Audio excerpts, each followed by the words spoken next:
канча күнгө тага тургандары дагы бар. Алардын өзүнүн специальный атайын фильтрлери дагы бар. Эми ага көп эле биздин элдин акчасы жете бербейт, себеби алар кымбат турат да.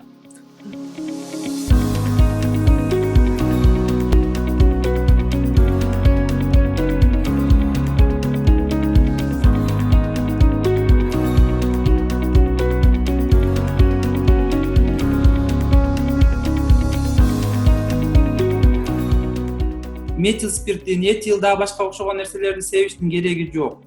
Айрыкча этил спирттин 96% себеп алып туруп ошондо дем алган бул анчалык туура эмес. Себеби дегенде бул спирт абада бууланат, анан өпкөгө барат. Былжыр челдер спиртке раздражение болот, дүүлүгөт, күйдүрүп коюшу мүмкүн былжыр челдерди.